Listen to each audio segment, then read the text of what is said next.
Our topic is networking for introverts. So we're going to talk about a couple of different tips. I have it kind of divided into two sections: state management and then how to approach people at networking. So I'm really excited to share these tips with you guys. I hope that you find them helpful. Hey internet homie, Jamie here and Ben, and today I have a new video for you because I want to share actionable step-by-step marketing content that you can apply in your business right now, today. Today is a Throwback Thursday video, and that means that you're going to get long form content where you're going to learn either a specific copywriting technique, a specific marketing technique, or you get to watch over my shoulder while I work. So I definitely recommend getting yourself comfortable, get something to drink, make sure that you have something to take notes in, and buckle in. If you're ready to market smarter, not harder, then make sure that you give this video a like and subscribe to the channel so that you don't miss any of my next actionable marketing content videos. All right, let's dive right into it. We interrupt this program to bring you the Marketing Nerd Show, starring Jamie, the marketing nerd. Grab a seat, take out your notes, and let's get into the show! What's up, marketing nerds? Welcome back to today's second Marketing Monday. Our topic is networking for introverts. Last week, I decided that I was just going to ask you guys. I don't know, like this was an idea. It just kind of came to me because I have been it's like networking has been on my mind lately because this year, like I decided to try something new, right? Shuffleboard. So if you've never played shuffleboard before, here's how it works. You like both teams kind of need to have a team of 4, right? So what happens is that you and the person who's on your team are going to be actually standing on opposite sides of the court. So you're not really standing next to the person that you already know. And then the other person, like from the other team, is going to be standing next to you. So that means that you're kind of standing next to a new person that you've never met before from the other team. And so that's why I have had a ton of opportunities this year to practice talking to people that I don't know. It's been incredible networking practice. Plus, I would say that last weekend, I probably talked to hundreds of people one-on-one between some of you guys know this and some of you guys don't, but I run a board game night in my own town. So I get like probably 20 or 30 people who come to that. Honestly, yeah, some of my friends come and some of our friends come, but I would say that the majority, hey, Teresa, hey, everyone, thanks for joining us. Yeah, I would say like the majority of the people that went my board game night are actually strangers. So that is a lot of practice talking to people. And then last weekend on Saturday, I also helped our fellow marketing nerd and my friend Britannia pitch her business Proper Cookie Dough at like this pretty big vegan festival that we had in our area. So that's why over the last weekend, I've probably talked to hundreds of people one-on-one.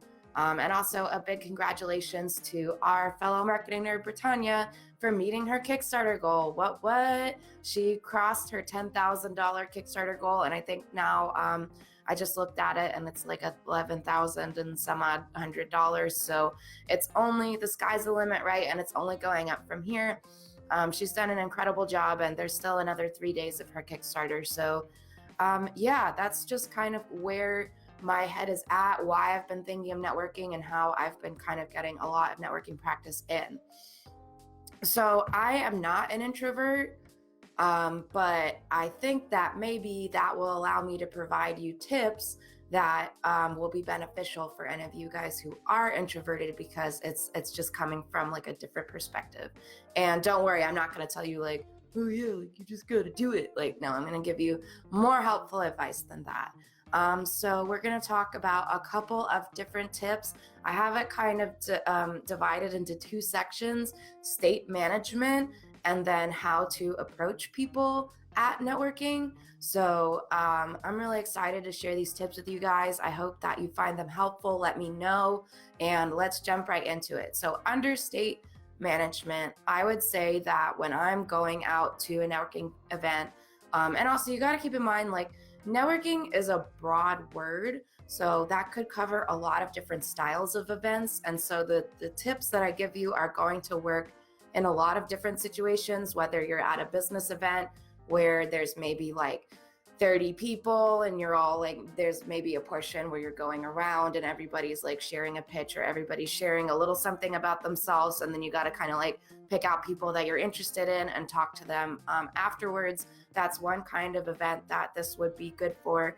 As well as, like I said, like I'm developing these tips based off of my experience from like hosting a meetup group where maybe there's like 30 people and you're kind of breaking off into small groups. So it's not like you're necessarily talking to everyone, but it'll still help you in a situation like that.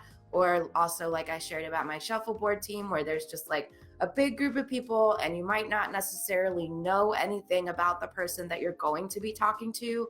But you guys are still like two strangers having to stand next to each other and gotta make friends with them. So I think that this will help you whether or not it's like an event where everyone is kind of sharing something and you're all tied together, as well as something where you're walking into a room with strangers and you don't really know who you're going to be standing next to.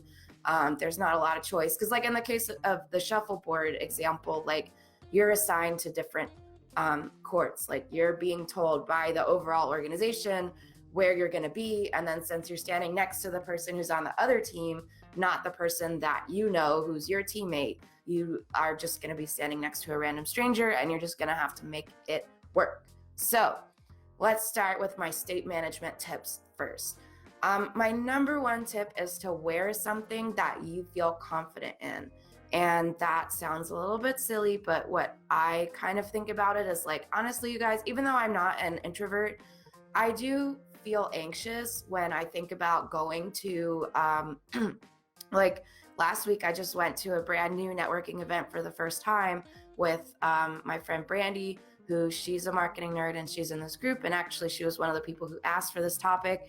But I went to a new networking event last week for the first time and I was feeling anxious about it, like, and especially the morning that I got up and I had to do it. It was like a 9 o'clock thing, so luckily not too much time for me to feel nervous about it. But still, even I, I'm not an introvert.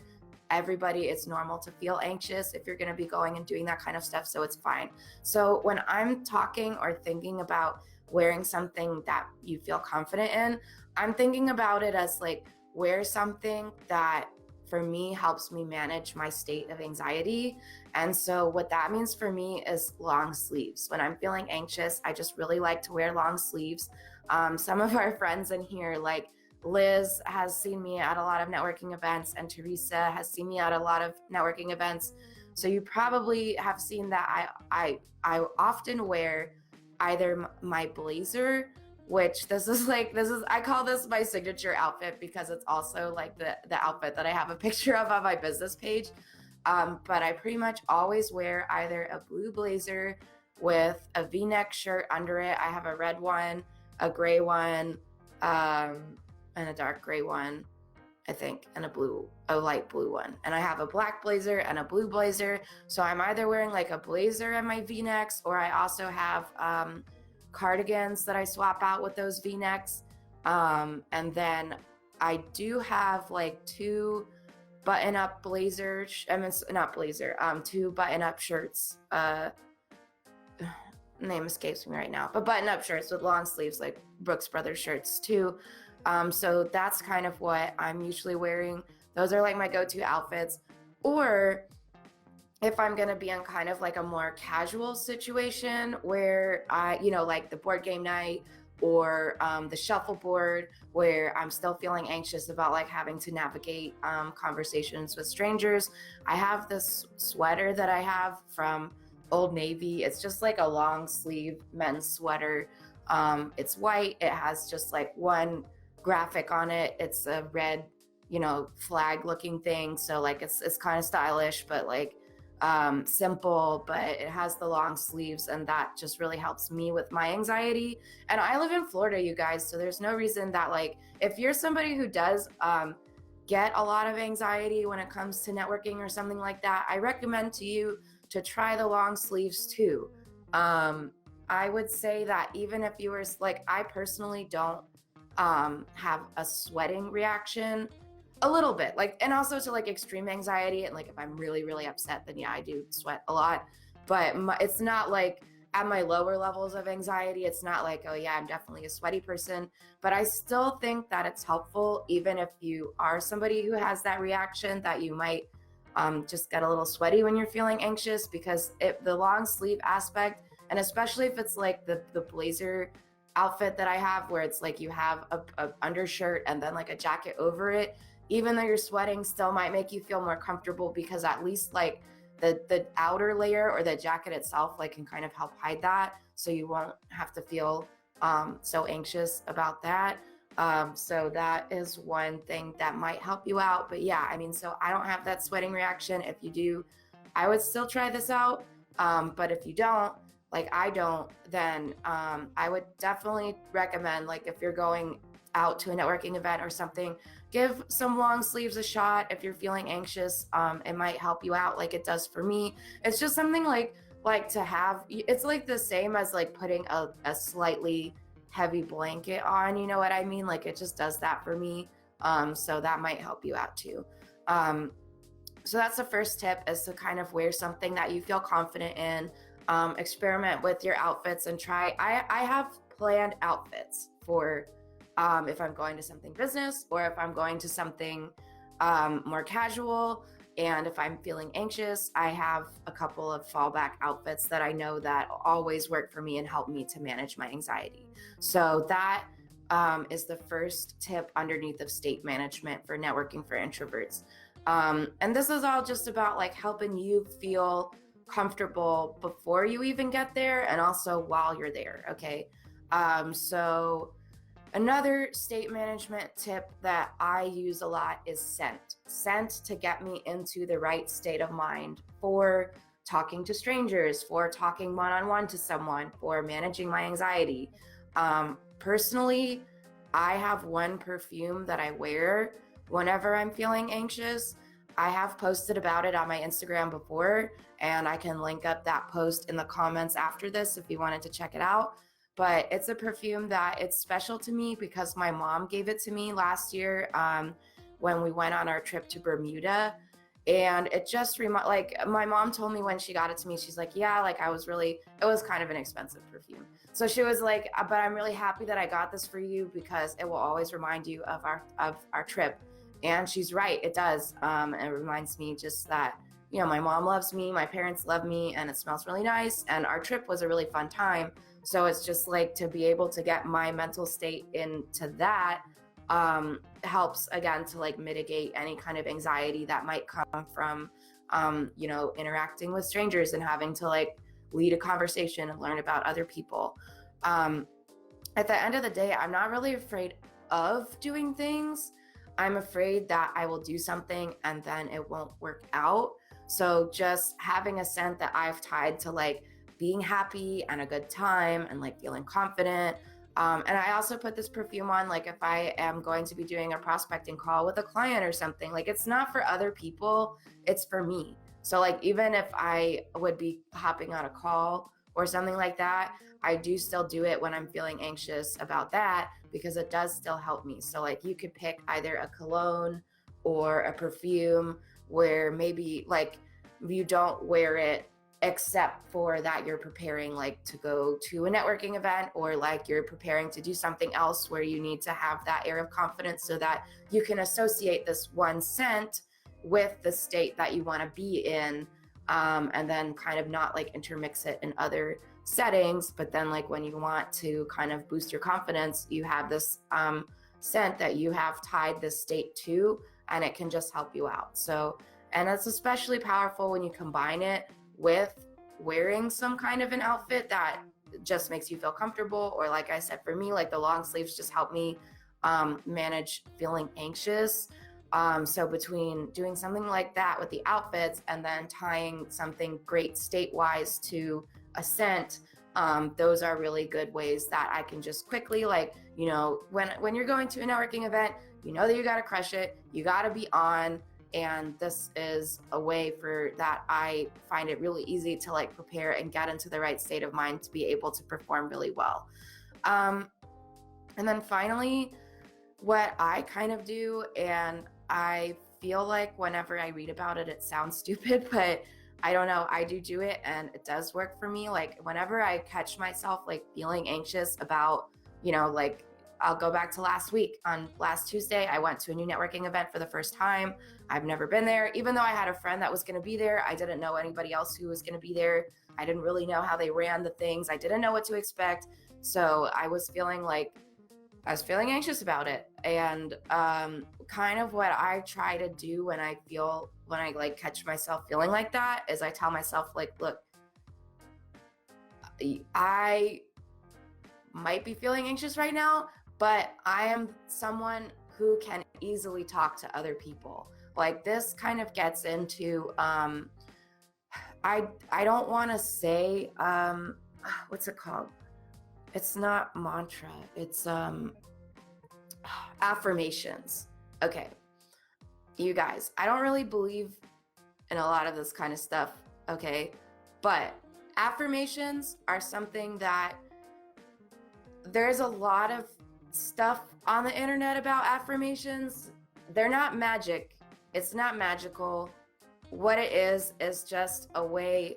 Okay, like how can I explain this? It's not magical.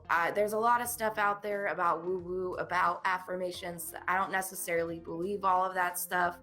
What I do believe is this, and I would be happy to share the scientific research. I might drop that in the comments later after this post, but it is scientifically valid.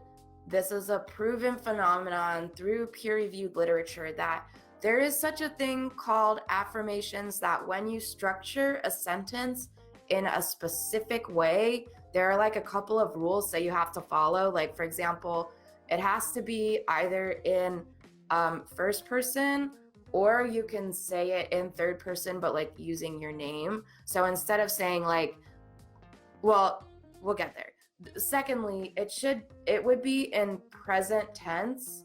You don't want to say something about what will happen in the future. If you're going to try to make like an affirmation by these rules that are used when they're studying the psychological effects of affirmation in scientific literature, then you can only have it, it should be in a present tense, not in a future tense of something that you will do.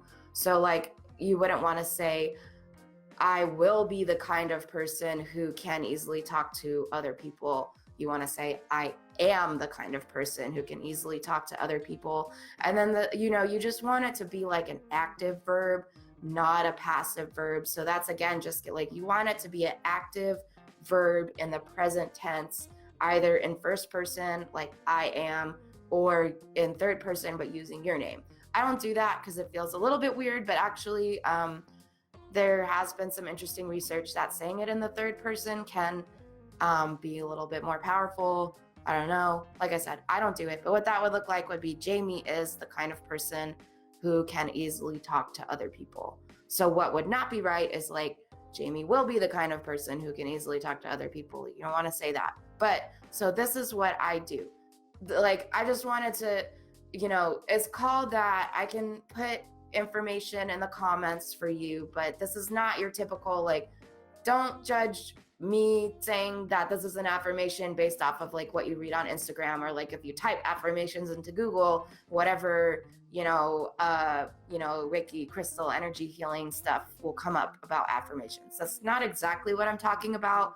What I'm talking about is more limited in scope to like the ways that affirmations have been studied in psychological examinations, looking at the effect of it on people's perceptions of themselves. So like one of the studies where they were kind of looking at this stuff was like, for example, in women with eating disorders, and then they would kind of I don't remember exactly what the affirmations were, but basically like they had a group of women who had eating disorders. They gave them some affirmations that were written following those rules that we just discussed. It's either in the first person or in the third person with the names. It's in the present tense, not the future tense, and it's using an active verb. Not, it can't necessarily be just a statement. There has to be a verb in there, and the verb should be in the present tense active, not a passive verb, and not in the future tense. So following those rules, they gave them some affirmations that they, the hypothesis was that they thought that this would help, these girls, like with their perceptions of themselves, because they're struggling with eating disorders. And then they, reviewed whether or not did this help how they see themselves. And they did find that using the affirmations was a really powerful way to basically boost the efficacy of therapy. So they had like one control group that had like just therapy, and then they had another group where they were testing the affirmations, where they had like the affirmations and therapy. So that's what I mean when I kind of talk about it. But so that's how I use it for myself. So bringing it back to like networking is that whenever I feel myself like feeling anxious, I try to say something like that in my head, like as I'm feeling it. Like as I notice that I'm feeling anxious, I'll be like, yes, I'm feeling anxious, but I am the kind of person who can easily talk to other people. Like I am really good at networking, like something like that, just whatever. And it's to kind of counter when you're feeling that anxiety, to counter it with something empowering, because these again are the state management tips. So it's like you have to, whenever you're going to be going and interacting with strangers, like you need to be on, you need to be confident, you need to be clear. And these are the kinds of things that I do, like to try to get myself into that state of mind. So this is like your pre-work before you actually go to the networking. Now we're going to get to the hard, the tactical stuff. This is what you're going to kind of do when you actually get there. So depending on the kind of event that you're going to, you might have to single out people to talk to. So we talked about two different kinds of networking events, right?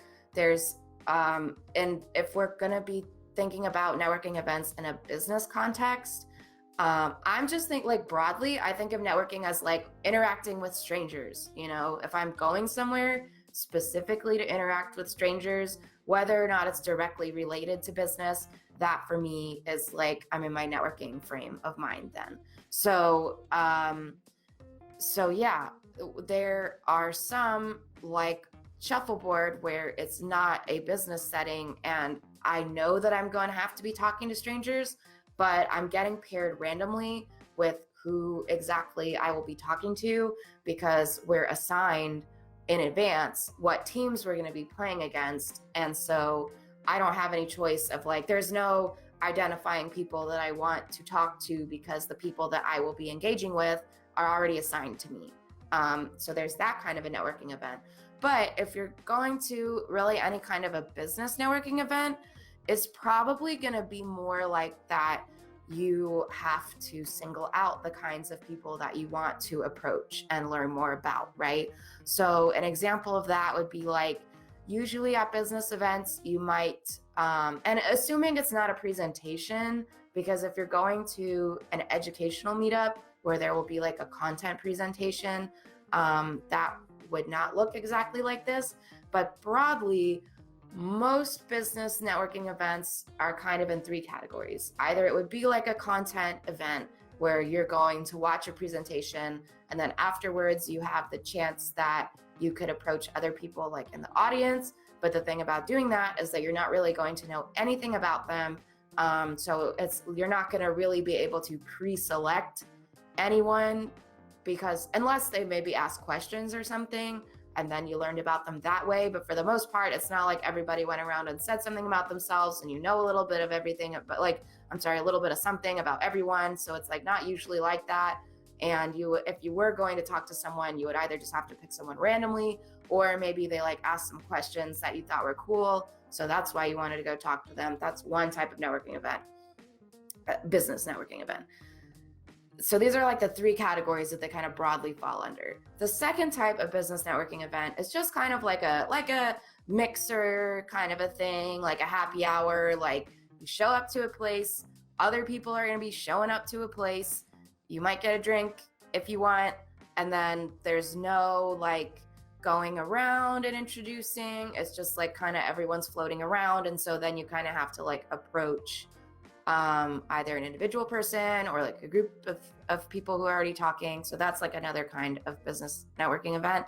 And then the third category of business networking event would be more like where you're sitting at a table or standing in a circle. You might all go around and say something. So it might be like your pitch, or it might be more of like a type of networking event where there are different segments, like, oh, ask a question like needs and wants. Like, do you have anything that you need or want? You know, you can raise your hand and say it, and then anybody else can like tell you if they have any leads on how you could, you know, figure that out. But just something where you're like, where there's a group interaction where you would have in advance learned a little bit about people, and then afterwards you might have more of a mixer setup where like you would be like thinking about who you want to approach based off of the little information that they shared when you were kind of going around, and like if you were doing a pitch, or like if it was some kind of sharing about like a question or sharing around a topic or whatever like that. So these tips that we're going to talk about are really applicable for all of them, but I would say least applicable to like a presentation where you don't really know anything about the audience, but you could still use them. So, but this is kind of like, my mindset is that most business networking events are like the last one, where you know a little bit about people, and then you have to kind of pick out people from the crowd who you want to approach, right? So my tip for this is to plan crutch questions in advance. So I'll give you some examples of kind of what my crutch questions are. And the thing about it is that you don't want to pick like too many questions that you forget them. But before I go into any kind of engagement, including shuffleboard, I kind of try to decide on like 2 or 3 crutch questions that I could just go up to anyone and like start a conversation that way. And then usually if I get through those questions, I start asking them about their business. But pretty much it's just a way to like avoid going up to someone and being like, hi, what's your name? Okay, my name is Jamie. What do you do? Okay, I do this. Okay, bye. Like, I don't know, that's always awkward. And I feel like when you go up to someone and you just start talking about the business, it doesn't really lead anywhere. So I try to make like a couple of crutch questions that I can ask before. And then my hope is that we can start a conversation just based off of any of that stuff. And then if not, if somebody didn't share something based off of those questions that I felt like I could run with, then I might ask them, you know, more about their business. And also, people are usually really flattered when you ask them for their business cards. So if you feel like the conversation is, here's like, before we get into the questions tip, here's a good tip for like, if you're struggling in a conversation and you kind of want to leave, but you don't want to be awkward, but you don't really know how to continue either. People are usually really flattered when you ask about their business cards. So I would just be like, if there's a conversation and I feel like it's kind of come to its end, I will be like, oh yeah, well, I'm gonna go, you know, to the bathroom or talk to my friend, or I'm gonna go get another drink, but can I have your business card so that I can reach out to you later? And then most people are like, yeah, definitely, here you go. And then I say, thank you, I'll, you know, send you a message, or like I try to tell them how I'm gonna reach out to them, like I'll send you an email, or do you have a LinkedIn? Like I'll connect with you on LinkedIn or whatever. I tell them how I'm going to connect with them so that they can expect it. And I'll be like, thank you for your business card. I will connect with you, and then I'll see you around later. And then, you know, there you go. You've politely left a conversation that you feel like wasn't going anywhere. So that is, I feel like a lot of people get worried about like, what about when that happens? That's just kind of what I do. That's why I save also like asking about their business and stuff until the end, because it's an easy way to kind of close the conversation, versus when you lead with it, I feel like it doesn't even really go anywhere. And then you kind of like killed the conversation, like you're dead in the water anyway. So yeah, when you're actually at the engagement, and let's say you're at the kind of thing where it's like, you know, a little bit about someone, and then you have picked out kind of the people that you want to talk to, I plan like 2 or 3 crutch questions that I know that I'm going to open every conversation with. So then there's no anxiety about like, what do I say, blah, blah, blah.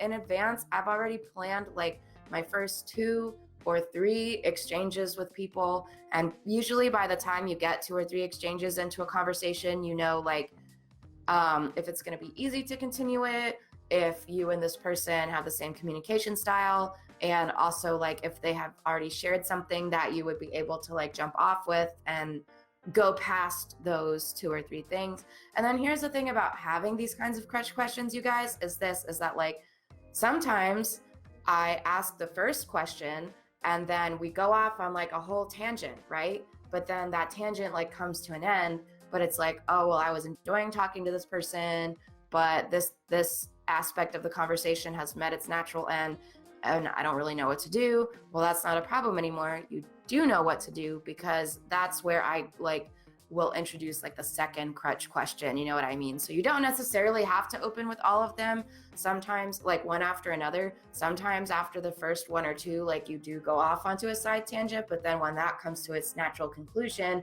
you can like redirect the conversation back to the other ways that you planned on doing it. So these are not rocket science. They're very simple.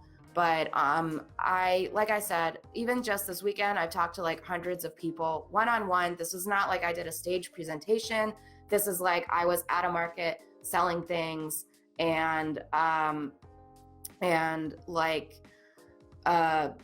you know, I have to sell them this vegan and allergen-free cookie dough, and like we're having a conversation and I'm giving them a sample. So, you know, this is not like I'm on a stage talking to 100 people at once. This is like, this weekend, I just talked to like 100 people one-on-one between my board game night and selling them things. So this has worked for me in a lot of situations, and it also has worked for me in shuffleboard. So here's kind of the kinds of questions that I go towards when I'm looking for crutch questions.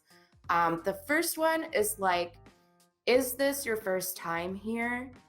Or then I have a follow-up question, or if it's really obvious that it's not their first time, then I might just jump to this one. So it's like, oh, is this your first time here? They'll be like, yes or no. And if they say yes, then I usually ask them, oh, how did you find out about it? And if they say no, or if it's obvious to me that it's not their first time, then I would skip that first question and just kind of go straight to like, so how long have you been coming to this? So like, this is one that I use a lot, especially in shuffleboard. And again, like that shuffleboard situation is a weird one because you don't know who you're going to be standing with. You just know that over the course of 3 hours, you're going to have like carry on a conversation with 3 different strangers that you don't have any control over who you're going to really be standing next to, because the teams that you're playing against are already assigned to you in advance. And like in shuffleboard, your teammate stands across from you, not next to you. So you're not talking, like when you're standing and playing shuffleboard, you're not standing next to somebody that you know. You're standing next to a stranger. So this one works really well for me in that context. That pretty much, like one of my first questions I always ask people is like, oh, so how long have you been playing shuffleboard? Or like, how long is this your first? I ask them like, is this your first season? You know what I mean? So you kind of gotta change that, just like tweak it a little bit so that it's relevant to whatever the situation is. But yeah, that's one of my crutch questions. And I usually am able to get a good follow-up from that. Like, oh, how did you find out about it? Or something like that. So another one that really really works out well with shuffleboard is like, how do you know X? Like, how do you know this person? Or what I wind up asking people at shuffleboard is like, oh, so how do you and your teammates know each other? Because like my team's story is that my friend Mary and I met at another mutual friend's party. She told me that she did shuffleboard, and I was really excited about it because I have wanted to try shuffleboard.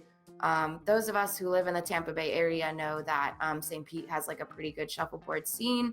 So I've like wanted to try it out, but I didn't know anyone who was doing it. And then I met Mary, and then she said like, yeah, that we should play together. And I was like, sure, absolutely. So we started the team, and then the other people who are on our team are like, they had played last season on a different team.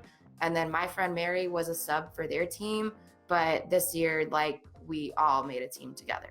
some of the other stories that people tell me are like, yeah, like we're all coworkers, or like we all work at, home shopping network, but like they're staff employees and like I'm a freelancer, but I used to be the staff employee and they used to be the freelancers. So haha, like it switched around like that. You know what I mean? So I just find that when I've been asking this question, it does kind of get me a lot of information that I wasn't really expecting to get just from that question. And then I can usually jump off of it from there. So like if you had asked someone, is this your first time at this networking event? And they said yes. And then you're like, well, how did you find out about it? And they're like, oh, my friend over there invited me. Then you can just be like, oh, how do you know them? And then there's a story. So that and especially in the context of shuffleboard, like it's been working really well for me. Another one that I ask is, are you from here? So like, are you from the city or did you move here? And then that will usually, most people are very happy to tell you if they moved here from someone else or somewhere else, or if they have lived there their whole lives. And then after they share their story, that's the opportunity for you to tell them like, oh yeah, I've lived here my whole life. Or for me, like, I moved here, from somewhere else. And before that I lived in Pennsylvania or whatever. So, and then this one is like a business networking event specific one, a really good question that I like when I'm at a business event. This one always gets me like a long answer. And so how I judge a good question, you guys, like a good crutch question is, yeah, like we all know about ask open-ended questions. Like that's important. Are these open-ended questions? Yes. I mean, kind of, except for, is this your first time here or not? Or is this your first season or not, or whatever? That one is not an open-ended question, but the other ones kind of are. But like, I don't think that it really matters about open or closed-ended questions. How I see it is a good question to ask is one that consistently gets you a longer answer. So like if I wouldn't tell you to ask someone, is this your first time here? If all the time the answer it got me was, yep, nope, like, so that's kind of how I look at it. And when you're picking your own crutch questions, I'm telling you mine, and you can start with mine because they've been working really well for me. But what I experiment with these crutch questions all the time. And I'm trying to think of, like whenever I am trying out a new one, I'm trying to think about like, how are people answering me? How are they reacting to this question? Are they giving me, a couple of sentences of an answer? Am I feeling like that they're sharing a lot of detail? Because like the more detail, or if you ask a question and you often get a story, like that's why I ask people, are you from the city or did you move here? Because I just find that one, I get a story a lot of the time. So, don't think about, oh, a good question is open-ended and a bad question is closed-ended. Like, I try to evaluate that more just based off of like the quality of the answer that I get from that person, but also just by like repeating, because like I said, when you're thinking of your crutch questions, it's going to be a small group of questions. It should be a small group of like, for any one engagement, I pick 2 or 3 so that you're not trying to remember too many of them and you don't forget or whatever. I just kind of commit to like, these are going to be my 2 or 3, but I have probably like, a group of 5 to 10 crutch questions that I'm like shuffling in and out and always trying, because I want to see like, as I'm meeting new people, how, not just how is one person responding to it, but what kind of responses do I get? Is it consistently a multiple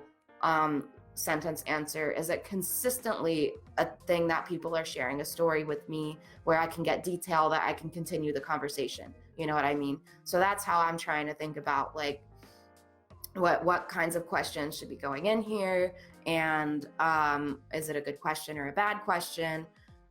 So this one is one that I use at business events all the time, and it's a really good one. I asked like, do you go to any other like, do you like any other networking events around here, or do you go to any other networking events around here? Because I'm always looking for new ones to check out. So again, do you like any other networking events around here, or do you go to any other networking events in our area? Because I'm always looking for new ones to check out. That one, I've literally never, and especially in the context of a business networking event, because like you guys, like if they're at one business networking event, yes, they fucking go to other business networking events. I've never, ever, ever asked that question to somebody at a business event and then had them be like, oh, I don't know, like this is actually my first time like going to any networking event ever. You know what I mean? Like that's never happened to me before. So yeah, and I mean, that is pretty much the strategy of having crutch questions. You want to have a group, like I said, of probably 5 to 10 that you're testing all the time just to see like which ones are working better for you. And then for any individual engagement, like I'm going specifically today to shuffleboard. I pick 2 or 3 questions that I know I'm going to open every conversation with. I'm going specifically today to the St. Pete Coffee Connections thing. That was what I went to last week with Brandy. I picked 2 or 3 questions that I knew that I was going to open like every conversation with, but I'm always swapping out which ones I'm using so that I can see which ones are working the best for me or not. So yeah, I think that is all of my tips that I planned on covering today. The only other advice that I guess that I have is like, again, we talked about this a little bit before, but like when it's a kind of networking event where you're going around in some kind of a circle, that could be that you're all sharing a 10-second pitch or a 30-second pitch, or maybe there's some kind of a like a question like, oh, do you have any needs or wants? What are, do you need any help with something? Like if there's some kind of a segment where there's an open question and anybody can like kind of raise their hand and be like, oh yeah, like here's my problem. And then other people are like free to answer. What I'm doing during networking events like that is that I'm already deciding in advance who I'm going to approach afterwards. Okay. And like, I try to pick that's how you avoid being like the only person standing there not talking to someone, is that you just have to decide, commit, make a decision, decide in advance who you're going to approach after the group part is over, and just be like, hey, I really liked your question, or I just say something about why I was interested in them, like, I liked your pitch, I liked your question, blah, blah, blah. I'm Jamie, what's your name? Oh, cool, is this your first time here? Like then you get into that. Oh, it's not. How long have you been coming to here? Oh, that's really cool. So do you have any other business networking events that you like to go to? Because I'm always looking for new ones. Oh, okay. You go to that thing at the hangar. When is that? Oh, every first or third Tuesday or whatever. Like, yeah, awesome. How often do you go to that? Oh, you're going next week? I would love to see you there. If you're definitely going, like I would go too, because then I'll have somebody that I know there. Do you want to, do you have a card? Let's get connected. Do you have a LinkedIn? I would like to add you on LinkedIn so that we can stay in touch. Oh, you don't? Okay, I'll send you an email. I'll send you an email like to confirm that I'm going to go to this other thing. You know what I mean? Like, then there you go, your crutch questions. Like, and then if that stuff kind of was over, then I would ask like, oh yeah, so are you from St. Pete or did you move here? And then they'll probably share a story with me. And then usually by the time I get through all of that, they have shared some kind of a detail that I can comment on that will go beyond my crutch questions. And then, like we said, if you want to end a conversation because you feel like the conversation has come to its natural conclusion, or you just want to go and talk to somebody else as well, then just be like, okay, cool. I've had a really fun time talking to you. And if I haven't asked for the business card at this point, I would be like, do you have a business card, by the way? Okay, great. Thank you. I'm going to go, to the bathroom. to get another drink, to talk to my friend. I just give some reason that I'm going to leave.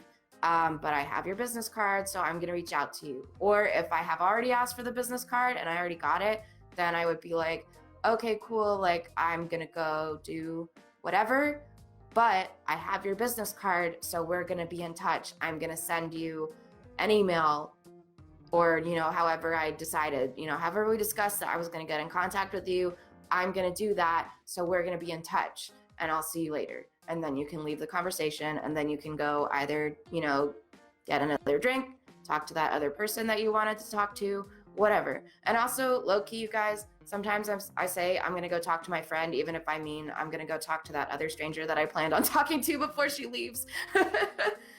People don't know, So, but yeah, I really hope that helped you. Let me know if you feel like these are helpful tips. I'm going to try to share in the comments my Instagram post where I kind of talked about that perfume, as far as like how it helps me manage my state, and like how it helps me manage when I'm feeling anxious. And then I will also try to find those research studies that we talked about affirmations, because affirmations, like, I don't want anyone to misunderstand me what I mean when I say that, because that's a really broad category, and I mean it in a really limited and specific context, not in like The Secret, law of attraction, energy, crystal healing kind of a way. You know what I mean? I mean it in simply the way that is like, use the couple of rules, because it is empowering language. And I basically just use when I'm feeling anxious about going out to a networking event, and I notice it has come to my attention that I am feeling that way, and why, I say something to myself that is in first person or in third. It can be in third person using your name, but I don't do that. It is a present tense. It's not a future tense. You're not saying I will do something, I will become someone who's good at networking. Like, no, I am. And then you want to use a verb that's active. So whenever it comes to my attention that I'm feeling anxious about like going to a networking event or something, I acknowledge that. And then I say, but I'm someone who can easily talk to other people, or networking comes easily to me. You know what I mean? Like, people really connect with me at these kinds of events. I'm good at talking to other people, stuff like that. But like, so whenever I'm noticing that I'm feeling something icky like that, I try to make it's not really an affirmation, but I guess it follows the affirmation rules. But I just try to put that right in there, like, I'm not feeling good. Actually, I'm great at this. So that works for me. But yeah, I'll try to share up those resources in the comments after I get off of the live. Thank you so much for everybody who joined us live. And thank you so much to all of you who are watching it on the replay. Thank you for joining me for the second Marketing Monday. I almost said the second annual, but I guess that would mean that I only do it once a year. So not that. Second Marketing Monday. Please let me know, what other topics do you want me to cover in Marketing Monday? I have a lot of experience in technical skills and hard skills. Like last week we covered big email list management 101, what exactly it takes to manage email lists of 100,000 or 600,000 plus people, as well as I also broke down tips on how you can use that knowledge for the big lists, for even when you have a smaller list than that. So how you can apply those strategies to a list of 100 or 1,000 or 100, So I cover tactical things like that. I also have soft skills, things like this. So please let me know in the comments what other questions you have about business. Now, What should you do if you want to continue learning about copywriting? What's a good next step for you to take after this video? Definitely make sure that you join my free 1-month sales copywriting course where you're going to learn step-by-step processes for research, strategy, and of course, even more in-depth techniques on how to write stuff like sales pages and email sequences like you just learned today. You definitely want to join that and check that out at jamiedoerschuck.com/funnel. Also, if you want to join a community of smart marketers and business owners just like you, then come join our secret society. You'll find that at the Marketing Nerd Crew, jamiedoerschuck.com/crew. That's a place where we can connect with each other. You can get advice, not just from me, but also from professional marketers and high-level business owners just like yourself. Also, I heavily moderate the group so you can be sure that there's nobody in there trying to scam you or sell you anything. You can find that link at jamiedoerschuck.com/crew, and you can find all the links that we just talked about as well as all the other places of the Marketing Nerd community in the description below. So, if you like this video, then remember to hit that like button and subscribe to the channel so that you don't miss any of my next free actionable marketing strategies. Thank you so much again for watching this far. I really appreciate it. If you decide to give any of these strategies that you learned in this video a try, please leave a comment and let me know how it goes because I would love to hear from you. Also, if you're looking for something to watch next, definitely check out these 2 videos that just popped up on the screen for you because I've personally selected them to follow what you're watching right now so you know that you're gonna love them. Thank you so much once again for watching today's video, and I'll see you next week. Bye for now.